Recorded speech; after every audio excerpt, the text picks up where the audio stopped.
आज हमारा 18वां दिन है ये काले बिल्ले लगाकर अपना रोष प्रदर्शन करने का। कोई मिलने की मुलाकात का कोई इसमें हुआ? हाँ जी, नमस्कार जी। मेरा नाम डॉक्टर उदय, महासचिव हिमाचल प्रदेश चिकित्सक संघ जिला कांगड़ा इकाई। आज हमारा 18वां दिन है ये काले बिल्ले लगाकर अपना रोष प्रदर्शन करने का।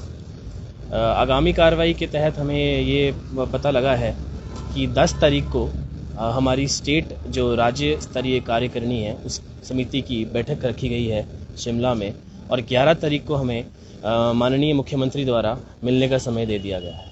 आगामी कार्रवाई के चलते 10 तारीख को जो निर्णय राज्य स्तरीय कार्यकारिणी लेगी उसके अनुरूप हम 11 तारीख को माननीय मुख्यमंत्री जी से मिलेंगे और अपनी जितनी भी दिक्कतें हैं उनके समक्ष रखेंगे जी।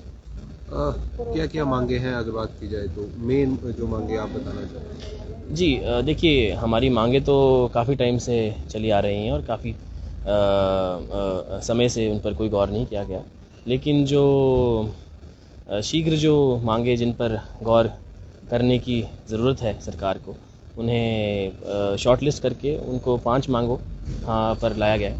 उसमें से जो हमारी पहली मांग है जो एनपीए को लेकर है, जो एक भत्ता है जो डॉक्टर्स को दिया जाता है, अब मुझे लगता है सभी लोग इससे अवेयर है, जो पिछले साल सरकार द्वारा काट दिया गया था। दूसरा हमारा जो एश्योर्ड करियर प्रोग्रेशन स्कीम है, डायनेमिक करियर प्रोग्रेशन स्कीम है, जिसमें टाइमली प्रमोशंस डॉक्टर्स को मिलनी चाहिए और मॉनेटरी बेनिफिट्स भी मिलने चाहिए, जो छठी वेतन पे कमीशन के बाद उसे बंद कर दिया गया। तीसरी जो हमारी पेंडिंग डीपीसी चल रही हैं डॉक्टर्स की, है ना, जो सीएमओ एसएमओ बीएमओ लेवल पे जो डॉक्टर्स बैठे हैं वो बहुत वक्त से अपनी प्रमोशंस के लिए जूझ रहे हैं। सरकार उन नॉन फाइनेंशियल मांगों पर भी गौर नहीं कर रही।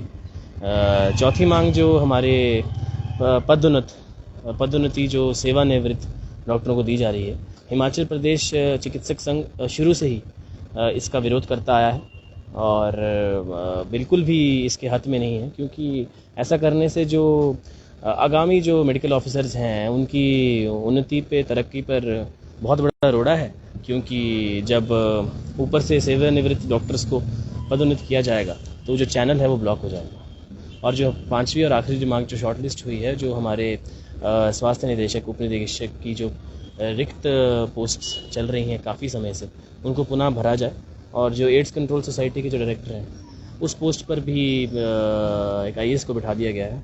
ये हमारे स्वाभिमान को ठेस है। मेडिकल ऑफिसर्स बहुत कॉम्पिटेंट एक क्लास है और मैं चाहता हूँ पुनः इस पोस्ट को वापस दिया जाए जी। सर, क्या लगता है कि सरकार क्यों आपकी मांग नहीं मान रही? क्यों आज 18वां दिन है, जैसे कि आपने कहा आपकी मांग पर, क्यों जो है सरकार इस पर गौर नहीं कर पा रही है, क्यों इसका जो है निर्णय नहीं ले पा रही है? देखिए, हम बिल्कुल समझते हैं कि सरकार पर आपदा के बाद बहुत ही ज़्यादा आर्थिक संकट आया।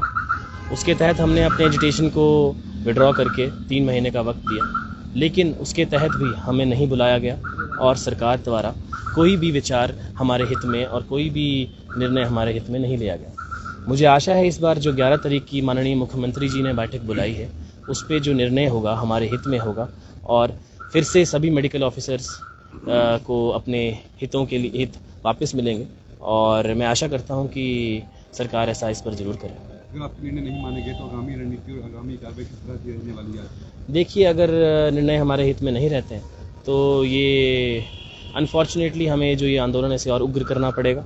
हो सकता है हमें पेन डाउन स्ट्राइक की तरफ बढ़ना पड़े, लेकिन इस निर्णय के लिए जो हमारे राज्य स्तरीय कार्यकारिणी है, जो निर्णय राज्य स्तरीय कार्यकारिणी देती है उसके तहत हम आगामी कार्रवाई करेंगे। जो जनरल सेक्रेटरी डॉक्टर उदय ने कहा, हम सभी का यही विचार है, और ऐसा है कि हम सरकार से अलग नहीं हैं, और ऐसा भी नहीं है कि हम किस सरकार से हम कोई लड़ाई लड़ रहे हैं या सरकार के विरुद्ध है।